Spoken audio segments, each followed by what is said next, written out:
ಇವತ್ತಿನ ಪರಿಸರ ಅಧ್ಯಯನ ತರಗತಿಯಲ್ಲಿ ಬಯೋಡೈವರ್ಸಿಟಿ ಅಥವಾ ಜೈವಿಕ ವೈವಿಧ್ಯತೆಯ ಬಗ್ಗೆ ತಿಳ್ಕೊಳ್ಳೋಣ. ಏನಿದು ಬಯೋಡೈವರ್ಸಿಟಿ ಅಂದರೆ? ನೋಡಿ, ಬಯೋ ಮತ್ತು ಡೈವರ್ಸಿಟಿ. ಬಯೋ ಅಂದರೆ ಜೀವ ಇರುವಂಥದ್ದು, ಡೈವರ್ಸಿಟಿ ಅಂದರೆ ವಿವಿಧತೆ, ವೈವಿಧ್ಯತೆ, ವೆರೈಟಿ. ಜೀವ ಇರುವಂಥದ್ರಲ್ಲಿ ವೈವಿಧ್ಯತೆ. ಏನಿದು ಜೀವ ಇರುವಂಥದ್ದು ಅಂದರೆ? ನಮ್ಮ ಸುತ್ತಮುತ್ತಲೂ ಜೀವ ಇರುವಂಥದ್ದು ಇದೆ, ಇಲ್ಲದೆ ಇರುವಂಥದ್ದು ಇದೆ. ಈ ಜೀವ ಇರುವಂಥದ್ದು ಇದೆಯಲ್ಲ, ಸಸ್ಯಗಳಾಗಿರ್ಬೋದು, ಪ್ರಾಣಿಗಳಾಗಿರ್ಬೋದು. ಸಸ್ಯ ಸಾಮ್ರಾಜ್ಯ, ಪ್ರಾಣಿ ಸಾಮ್ರಾಜ್ಯ, ಇವುಗಳನ್ನ ನಾವು ಬಯೋಟಿಕ್ ಕಮ್ಯುನಿಟಿ ಅಂತ ಕರಿತೀವಿ. ಇವುಗಳಲ್ಲಿ ಕಂಡುಬರುವ ವೈವಿಧ್ಯತೆ, ನಮ್ಮ ಭೂಮಿಯ ಮೇಲೆ ಭೂಮಧ್ಯ ರೇಖೆಯಿಂದ ಧ್ರುವಗಳ ಕೂಡ ಹೋದಂತೆ ವೈವಿಧ್ಯತೆ ಕಂಡುಬರುತ್ತೆ ಜೀವಿಗಳಲ್ಲಿ. ಅದು ಸಾಗರದಲ್ಲಿ ಆಗಿರ್ಬೋದು, ಭೂಮಿಯ ಮೇಲ್ಭಾಗದಲ್ಲಿ ಆಗಿರ್ಬೋದು. ಈ ವೈವಿಧ್ಯತೆಯನ್ನು ನಾವು 3 ವಿಧದಲ್ಲಿ ಅಧ್ಯಯನ ಮಾಡ್ತೀವಿ. Levels of biodiversity. ಈ ಡೈವರ್ಸಿಟಿ ಜೀವಿಗಳಲ್ಲಿ ಯಾವ ರೀತಿ ಡೈವರ್ಸಿಟಿ ಇರುತ್ತದೆ ಅನ್ನೋದನ್ನು ನಾವು 3 ಹಂತಗಳಲ್ಲಿ ಅಥವಾ 3 ವಿಧದಲ್ಲಿ ಅಧ್ಯಯನ ಮಾಡ್ತೀವಿ. ಒಂದು ಜೆನೆಟಿಕ್ ಡೈವರ್ಸಿಟಿ, ಇನ್ನೊಂದು ಸ್ಪೀಸಿಸ್ ಡೈವರ್ಸಿಟಿ, ಇನ್ನೊಂದು ಎಕೋಸಿಸ್ಟಮ್ ಡೈವರ್ಸಿಟಿ. ಈ ಡೈವರ್ಸಿಟಿ ಅಥವಾ ಈ ವೈವಿಧ್ಯತೆಯನ್ನು ನಾವು ಮಾಪನ ಮಾಡ್ತೀವಿ. Measure of diversity. ಯಾಕೆ ಮಾಪನ ಮಾಡ್ತೀವಿ? ಮಾಪನ ಮಾಡೋದ್ರಿಂದ ಯಾವ ಪ್ರದೇಶದಲ್ಲಿ ಎಷ್ಟು ವೈವಿಧ್ಯತೆ ಇದೆ ಅನ್ನೋದನ್ನು ನಾವು ತಿಳ್ಕೊಬೋದು.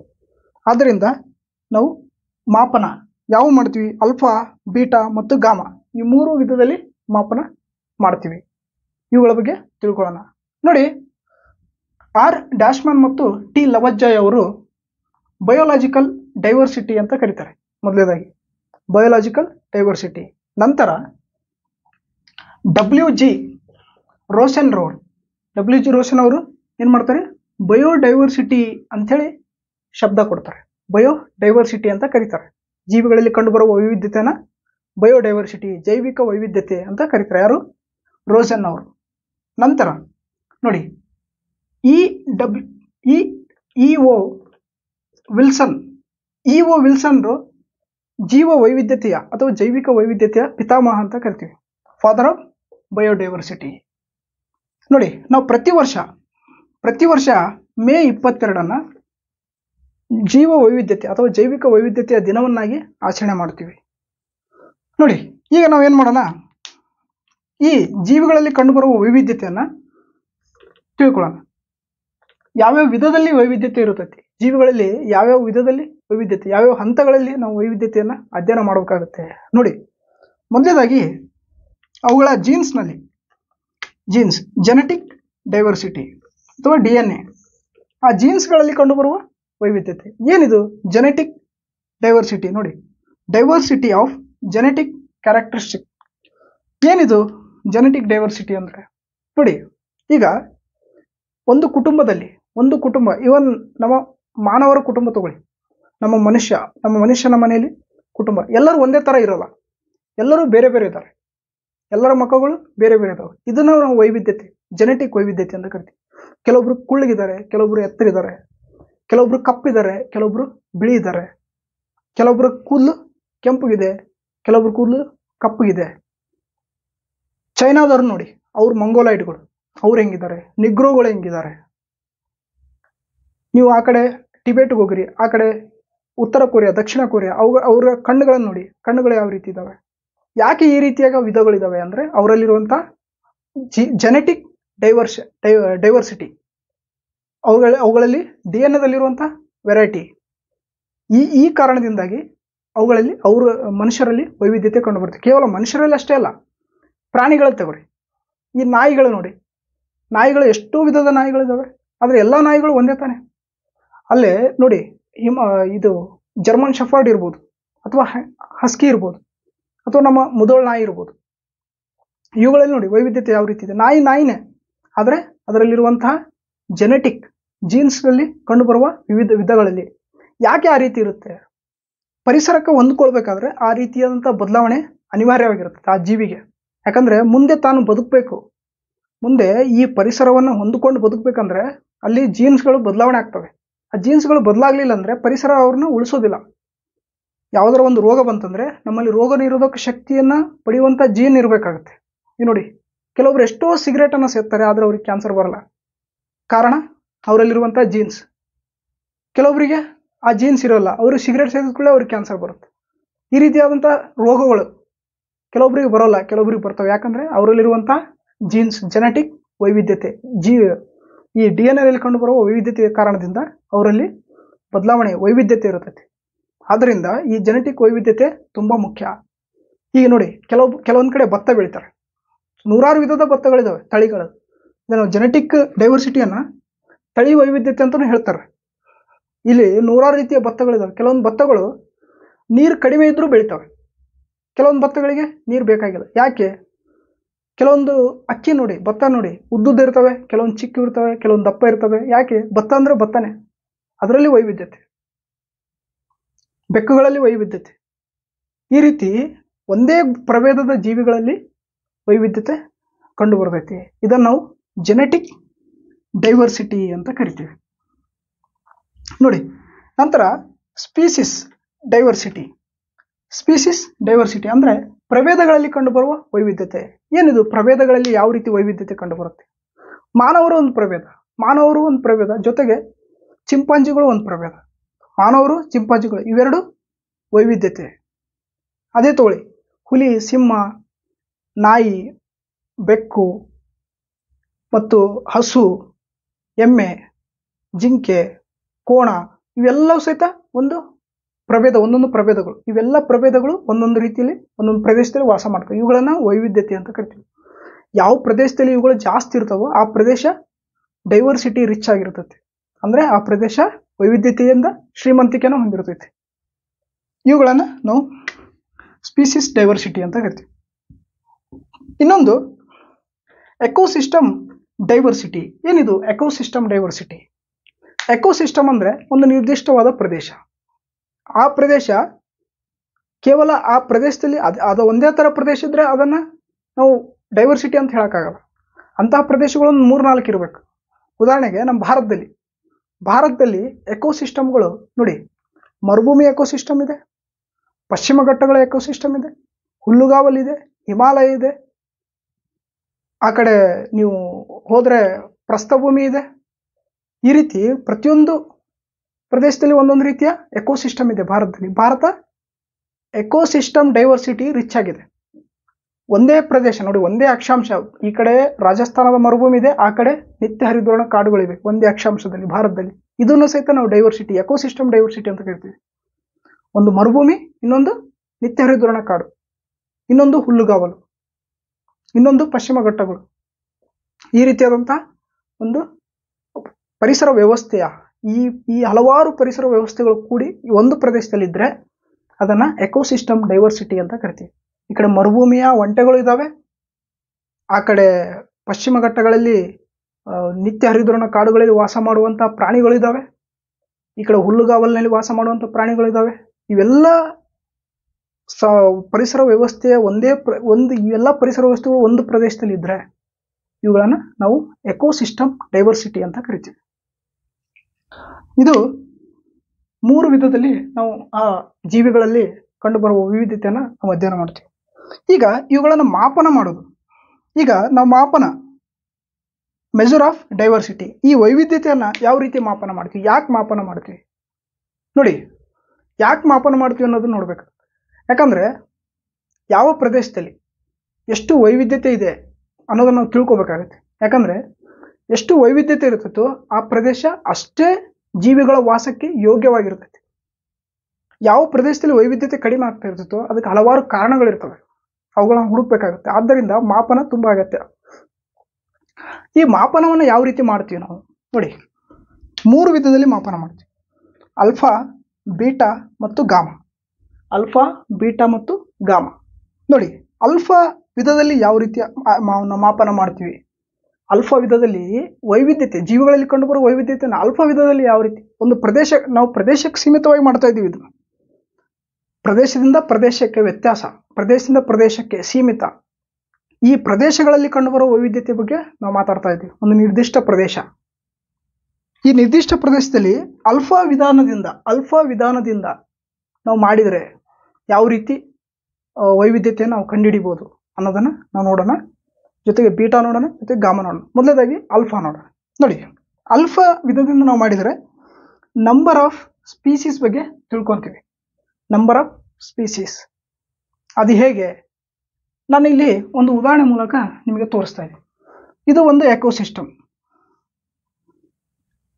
ಇದು ಒಂದು ಎಕೋಸಿಸ್ಟಮ್. ಈ ಬಾಕ್ಸ್ ಇದೆಯಲ್ಲ, ಬಾಕ್ಸ್ ಒಂದು ಎಕೋಸಿಸ್ಟಮ್. ಇದು ಎಕೋಸಿಸ್ಟಮ್ ನೀವು ಯಾವ ಪ್ರದೇಶ ಬೇಕಾದ್ರೂ ತೊಗೋಬೋದು. ಬಂಡೀಪುರ ನ್ಯಾಷನಲ್ ಪಾರ್ಕ್ ತೊಗೋಬೋದು, ನಾಗರಹೊಳೆ ತೊಗೋಬೋದು, ಈ ರೀತಿ ಯಾವುದಾದ್ರು ಒಂದು ಪ್ರದೇಶವನ್ನು ತೊಗೋಬೋದು. ಈ ಪ್ರದೇಶದಲ್ಲಿ ಒಂದು ಪ್ರದೇಶದಲ್ಲಿ ಮೂರು ವಿಧದ ಪ್ರದೇಶಗಳನ್ನು ನಾವು ಆಯ್ಕೆ ಮಾಡಬೇಕಾಗುತ್ತೆ. ಉದಾಹರಣೆಗೆ ನಾವು ಇಲ್ಲಿ ಒಂದು ಹಳ್ಳ ತಗೊಂಡಿವಿ. ಒಂದು ಹಳ್ಳ, ಆ ಪ್ರದೇಶದಲ್ಲಿ ಕಂಡುಬರುವ ಒಂದು ನೀರಿನ ಹೊಂಡ ಅಥವಾ ಕೆರೆ. ಈ ಕೆರೆಯ ನಂತರ ನಾವು ಆ ಪ್ರದೇಶದಲ್ಲಿ ಕಂಡುಬರುವ ಒಂದು ಪ್ರದೇಶ, ಬೆಟ್ಟ ತಗೊಳ್ಳಿ. ಇದು ಬೆಟ್ಟ, ಆ ಪ್ರದೇಶದಲ್ಲಿರುವ ಬೆಟ್ಟ.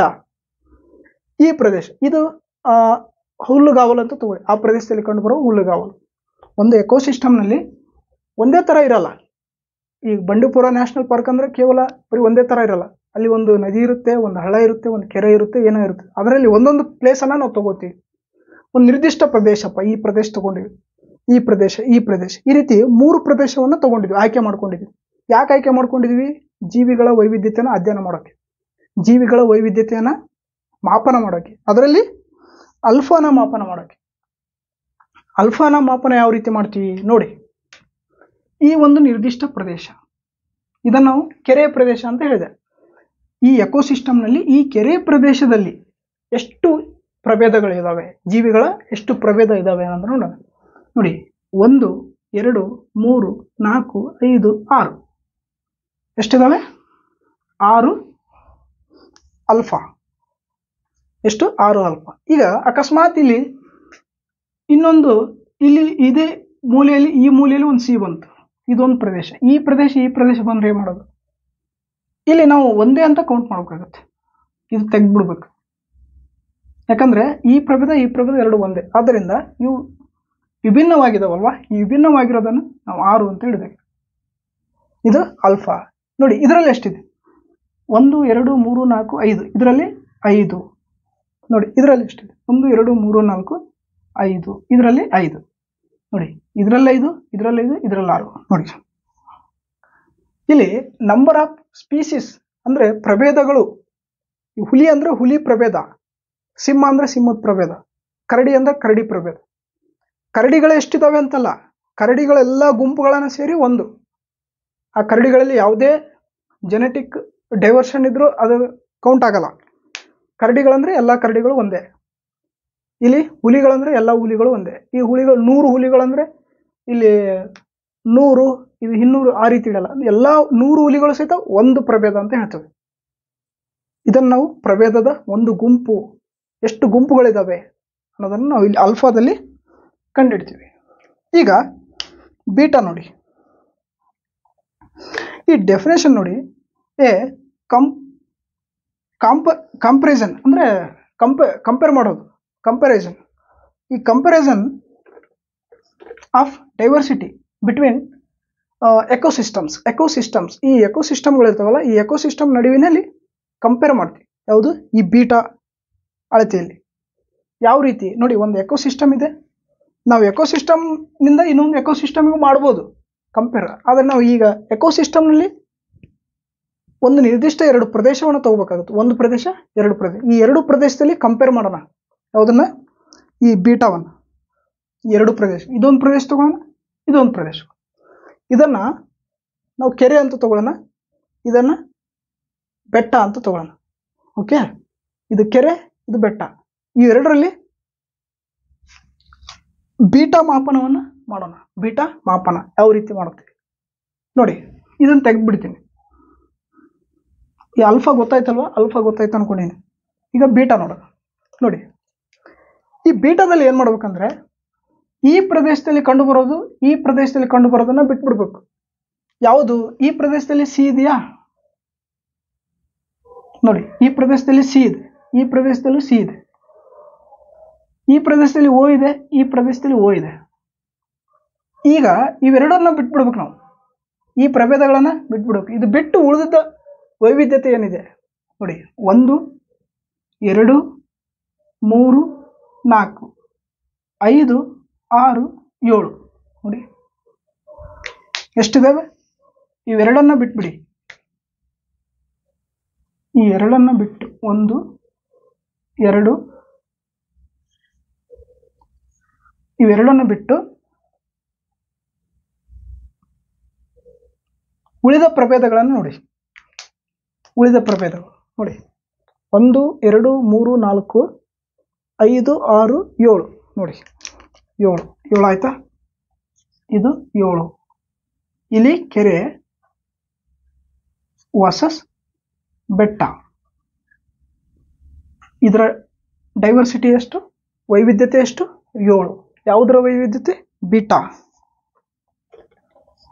Comparison of diversity between ecosystems. ಇವೆರಡು ಎಕೋಸಿಸ್ಟಮ್ಗಳನ್ನು ನಾವು ಕಂಪೇರ್ ಮಾಡಿದಾಗ ನಮಗೆ ಎಷ್ಟು ಡೈವರ್ಸಿಟಿ ಇದೆ ಇಲ್ಲಿ ಜೀವಿಗಳದ್ದು? 7 ಡೈವರ್ಸಿಟಿ, 7 ವೈವಿಧ್ಯತೆಯಲ್ಲಿ ಕಂಡು ಬರ್ತವೆ. ಇವೆರಡರಲ್ಲಿ 7 ಕಂಪೇರ್ ಮಾಡಿದಾಗ 7 ಬರ್ತವೆ. ಗೊತ್ತಾಯ್ತಲ್ವಾ? ಇದು ಯುನಿಕ್ ಆಗಿರುವಂಥ, ಇವೆರಡರಲ್ಲಿ ಯುನಿಕ್ ಆಗಿರುವಂಥ ಜೀವಿಗಳು. ಇಲ್ಲಿರುವ ಜೀವಿಗಳು ಇಲ್ಲಿರಲ್ಲ, ಇಲ್ಲಿರುವ ಜೀವಿಗಳು ಇಲ್ಲಿರಲ್ಲ. ಅಂತಹ ಜೀವಿಗಳು ಅನ್ನ ನಾವು ಬೀಟಾ ಮಾಪನದಲ್ಲಿ ತಿಳ್ಕೊಳ್ತೇವೆ. ಗೊತ್ತಲ್ವಾ? ಈಗ ಗಾಮಾ ಮಾಪನ ಅಂದ್ರೆ ಏನು? Gamma overall diversity for the different ecosystem with in a reason. ನೋಡಿ, ಈ ಗಾಮದಲ್ಲಿ ನೋಡಿ, ಈ ಎಕೋಸಿಸ್ಟಮ್ ಇದೆಯಲ್ವಾ, ಈ ಎಕೋಸಿಸ್ಟಮ್ನಲ್ಲಿ ಓವರ್ ಆಲ್ ಎಲ್ಲನೂ ಅಧ್ಯಯನ ಮಾಡಬೇಕಾಗುತ್ತೆ, ಎಲ್ಲನೂ ತಗೋಬೇಕು. ಯಾವ ರೀತಿ ತಗೋಬೇಕು ನೋಡಿ.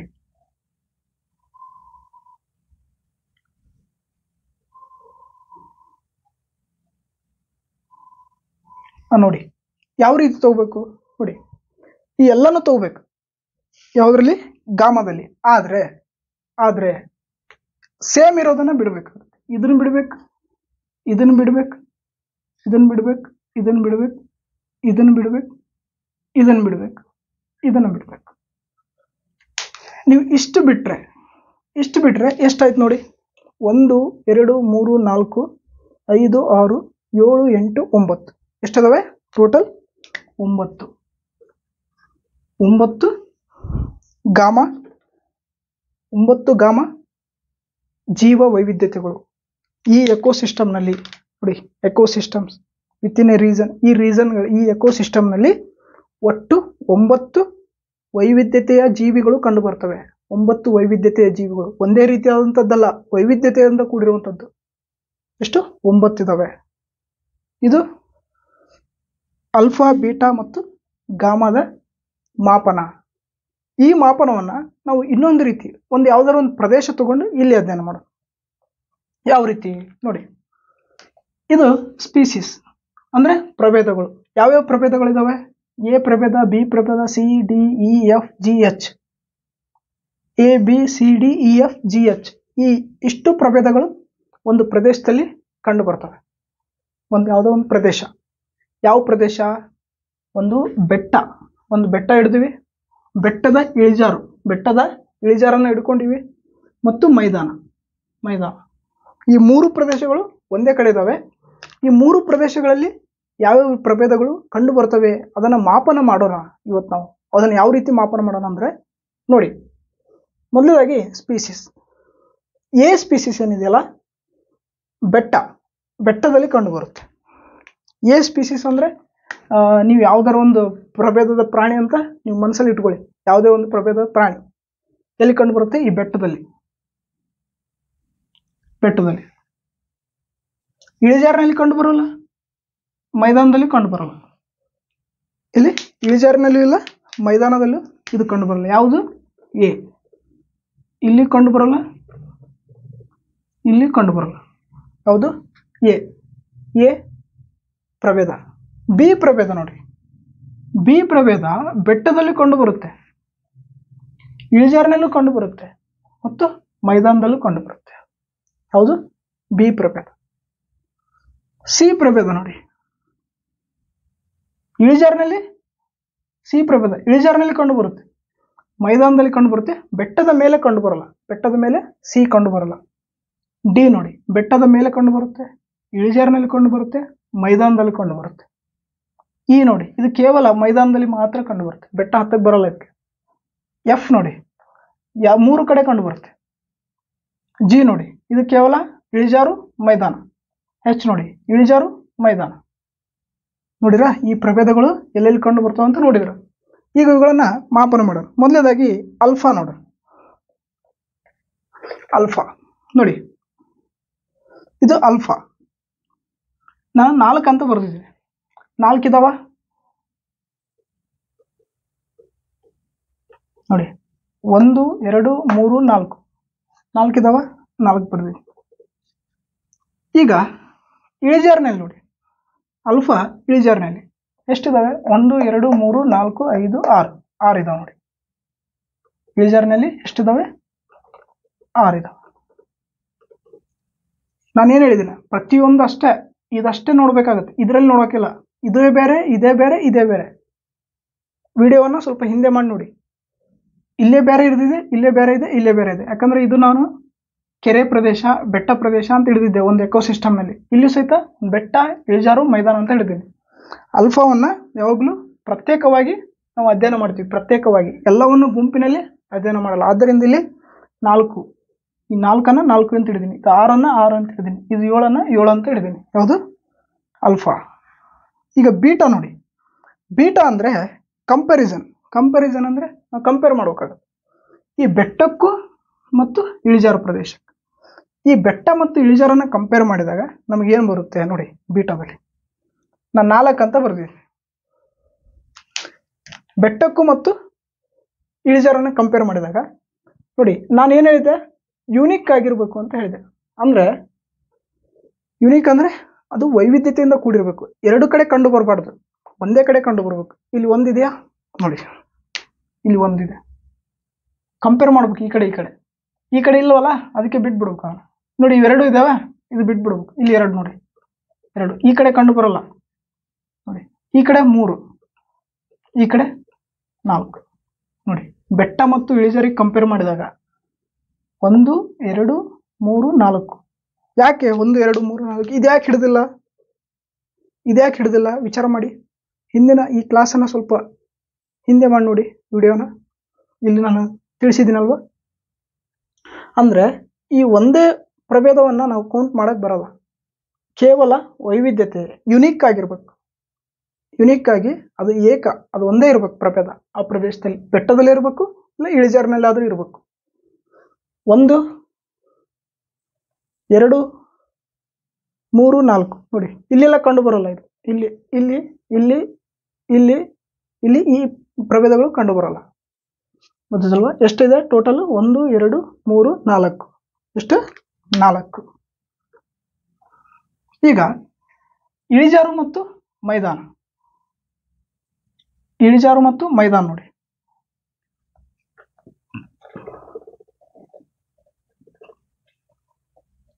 ಇಳಿಜಾರು ಮತ್ತು ಮೈದಾನದಲ್ಲಿ ನೋಡಿ, ಇಳಿಜಾರು ಮತ್ತು ಮೈದಾನದಲ್ಲಿ ಇವೆರಡು ಇದ್ದಾವೆ, ಇವೆರಡು ಇದ್ದಾವೆ, ಇವೆರಡು ಇದ್ದಾವೆ. ಇಲ್ಲಿ ನೋಡಿ, ಇದು ಒಂದೇ ಇದೆ, ಈ ಕಡೆ ಇಲ್ಲ. ಈ ಪ್ರಭೇದ ಈ ಏನಿದೆಯಲ್ಲ, ಇದು ಕೇವಲ ಇಲ್ಲಷ್ಟೇ ಬರುತ್ತೆ. ಇಲ್ಲಿ ಇಲ್ಲ, ಇಲ್ಲೂ ಇಲ್ಲ, ಇಲ್ಲಿ ಇಲ್ಲ. ಅಂದರೆ ಇಲ್ಲಿ ಒಂದೇ, ಇಲ್ಲಿ ಒಂದೇ ಇದೆ ಏಕವಾಗಿ. ಇಳಿಜಾರು ಮತ್ತು ಮೈದಾನ ಹೋಲಿಸಿದ್ರೆ ವೈವಿಧ್ಯತೆ ಕೇವಲ ಒಂದೇ ಇದೆ. ಅದರ ನಡುವೆ ವೈವಿಧ್ಯತೆ ಎಷ್ಟಿದೆ? ಒಂದೇ ಇದೆ. ಈಗ ಇಲ್ಲಿ 4 ಇದೆ ನೋಡಿ. ಇದನ್ನು ಯಾರಿಗೆ ಹೋಲಿಸಿದ್ದೀನಿ? ಮೈದಾನವನ್ನು. ಮೈದಾನ ಮತ್ತು ಬೆಟ್ಟಕ್ಕೆ ಹೋಲಿಸಿದ್ದೀನಿ. ಮೈದಾನ ಮತ್ತು ಬೆಟ್ಟಕ್ಕೆ ವೈವಿಧ್ಯತೆ ಎಷ್ಟಿದೆ ನೋಡಿ. ನೋಡಿ, ಮೈದಾನ ಮತ್ತು ಬೆಟ್ಟಕ್ಕೆ ವೈವಿಧ್ಯತೆ ಎಷ್ಟಿದೆ. ಇದು 1, ಇದು 2 ನೋಡಿ. ಮೈದಾನ ಮತ್ತು ಬೆಟ್ಟಕ್ಕೆ 1 2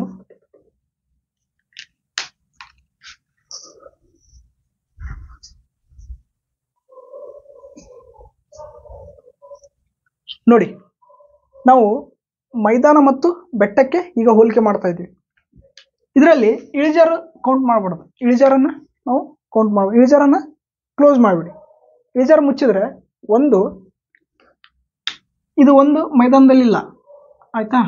ನೋಡಿ, ಇದು 2 ಇದೆ, ಇಲ್ಲಿದೆ, ಇಲ್ಲಿ ನೋಡಿ. ಇದು ಎಷ್ಟು? 2 ನೋಡಿ. ಇಲ್ಲಿಲ್ಲ, ಇಲ್ಲಿದೆ. ಇದು 3 ನೋಡಿ, ಇಲ್ಲಿಲ್ಲ. ಇದು 4, ಇದು 5, ಒಟ್ಟು ಎಷ್ಟಿದೆ? 5. ಒಟ್ಟು 5 ವೈವಿಧ್ಯತೆ ನಿಮಗೆ ಕಂಡು ಬರುತ್ತೆ. ನೋಡಿ ಇಲ್ಲಿದೆ ವೈವಿಧ್ಯತೆ, ನೋಡಿ ಇಲ್ಲಿ ಇದೆ, ಬಟ್ ಇಲ್ಲಿರೋದು ಇಲ್ಲಿಲ್ಲ ನೋಡಿ, 2 ಆಯ್ತಾ. ಮತ್ತೆ ಇಲ್ಲಿರೋದು ಇಲ್ಲಿಲ್ಲ ನೋಡಿ, ಇಲ್ಲಿರೋದು ಇಲ್ಲಿಲ್ಲ, 3 ಆಯ್ತಾ. ಮತ್ತೆ ಇಲ್ಲಿದೆ, ಇಲ್ಲಿರೋದು ಇಲ್ಲಿಲ್ಲ, ಇಲ್ಲಿರೋದು ಇಲ್ಲಿಲ್ಲ. ಎಷ್ಟು? ಒಟ್ಟು 5. 1 2 3 4 5. ಈ ರೀತಿ 5 ವೈವಿಧ್ಯತೆ. ಇದರಲ್ಲಿ ಬೆಟ್ಟ ಮತ್ತು ಮೈದಾನದಲ್ಲಿ ಒಟ್ಟು ವೈವಿಧ್ಯತೆ 5 ವೈವಿಧ್ಯತೆ ನಿಮ್ಗೆ ಕಂಡು ಬರ್ತವೆ, ಬೆಟ್ಟ ಮತ್ತು ಮೈದಾನದಲ್ಲಿ. ಇದು ಜೈವಿಕ ವೈವಿಧ್ಯತೆಯ ಮಾಪನ. ಇದರಲ್ಲಿ ನಿಮಗೆ ಏನಾರ ಅರ್ಥ ಆಗಿಲ್ಲ ಅಂದರೆ ಕೇಳಿ, ನೆಕ್ಸ್ಟ್ ಕ್ಲಾಸಲ್ಲಿ ಅದನ್ನು ತಿಳಿಸ್ತೀನಿ. ಈ ಬಯೋಡೈವರ್ಸಿಟಿಯಲ್ಲಿ ನಂತರ ಇನ್ನೂ ಹಲವಾರು ಕ್ಲಾಸ್ಗಳು ಬರ್ತವೆ, ಯಾರು ಮಿಸ್ ಮಾಡಬೇಡಿ. ಇದರ ನಂತರ ಇನ್ನು ಹಲವಾರು ಈ ಹಾಟ್ಸ್ಪಾಟ್ಗಳು ಆಗಿರ್ಬೋದು ಹಾಟ್ಸ್ಪಾಟ್ಗಳ ಬಗ್ಗೆ ನಾನು ನೆಕ್ಸ್ಟ್ ಹೇಳ್ತೀನಿ. ಜೊತೆಗೆ ಇದರ ವಿತರಣೆ ಬಗ್ಗೆನೂ ನೆಕ್ಸ್ಟ್ ಹೇಳ್ತೀನಿ. ಓಕೆ, ಇದರಲ್ಲಿ ಏನಾರು ಅರ್ಥ ಆಗಿಲ್ಲ ಅಂದರೆ ನೀವು ನನಗೆ ಕಮೆಂಟ್ ಮಾಡಿ ಕೇಳ್ಬೋದು.